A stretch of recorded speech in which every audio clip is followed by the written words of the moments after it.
Whose children are they? Whether it's critical race theory or gender identity taught to kindergartners, American parents are demanding a greater say in public school instruction.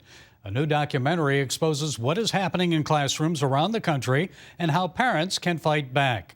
Well, joining us with more is Rebecca Friedrichs, one of the producers of the new documentary film, Whose Children Are They? She's founder of the For Kids and Country movement and author of the book Standing Up to Goliath. Hi, Rebecca. It's a pleasure. So explain what you have found. Is it just a few schools that are teaching critical race theory and sexualizing young children, or is it widespread? These so-called teacher unions are not really representing teachers, and they're not really a traditional union in the sense people would think of a union. They're actually pushing a very far left political agenda by using our schools to indoctrinate children, to indoctrinate teachers, to bully teachers. And it's actually the teachers unions, the so-called teachers unions, who are behind the radical sexualization of our children, the critical race theory, the anti-discipline problems, policies that have turned our schools into war zones. You've heard the argument from many educators that critical race theory is not being taught in public schools, and I'm sure many schools don't call it that. So what exactly is being taught? It comes disguised as a lot of different things. It might be welcoming schools. It might be called social emotional learning. It might be called all sorts of equity. And there's all kinds of labels on it. But it's critical race theory. What is critical race theory? It's basically divide and conquer.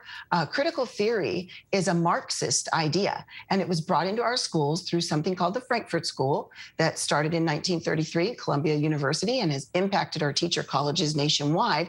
And critical theory is really divide and conquer. So you can have critical race theory, critical class theory, critical do you wear your mask or not theory, critical vaccination theory. You can divide people on any number of things.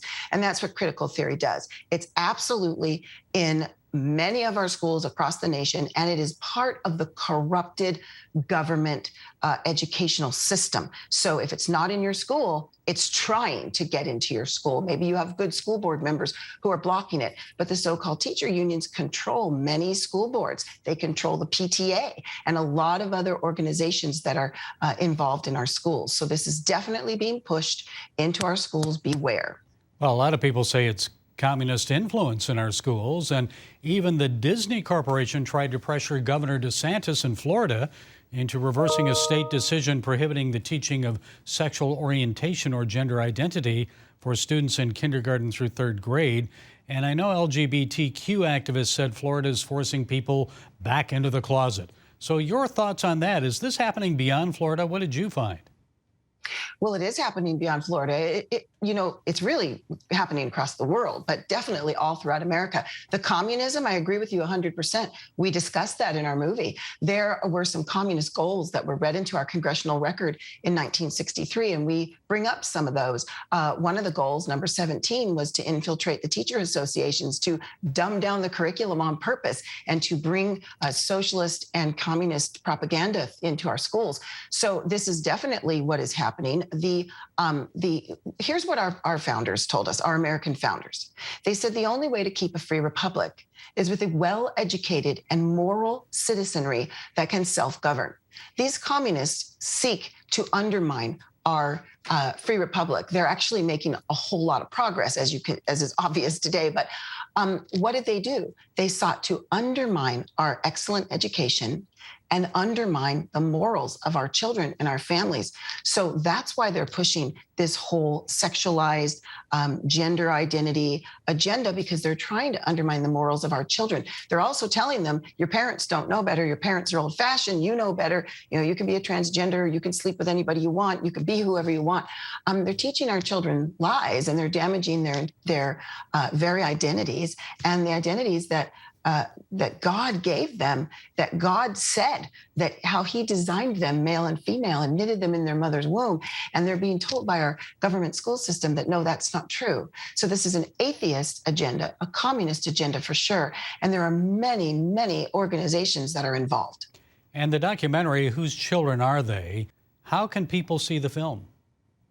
They can go to whosechildrenarethey.com and they'll find there a button that says Bring to My Church. They can actually host their own event at a church or community center or school by clicking Bring to My Church. They can also sign up for updates for future opportunities for this film once those become available. And a prediction from you, Rebecca. People always seem to vote pocketbook issues. So to what extent, how important will curriculum and parental rights in public education be when voters go to the polls this fall? I hope it will be at the tippity top. Because of the COVID situation that exposed what's happening in a lot of our schools. And like I said, it's not good teachers, it's activists who are promoting these things in a very corrupt system. Parents are discovering that they really don't have a voice and that they're being bullied and their kids are being, indoctrinated and their families are being undermined. So I would hope that people are connecting the dots now, that they would learn what our founders knew from day one, that education is the most important thing we can do. We need to keep government out of it. We should be educating our children ourselves in our communities, and government and their unions should not be a part of it. So I'm hoping that this will be at the top of people's minds and that they will start to see the importance of not allowing the government to educate their children, but the importance of them educating their children themselves and with others who share their values. Okay, Rebecca Friedrichs, producer of the documentary film, Whose Children Are They? Thank you for taking time to share with us. We appreciate it. Thank you. It's been a pleasure.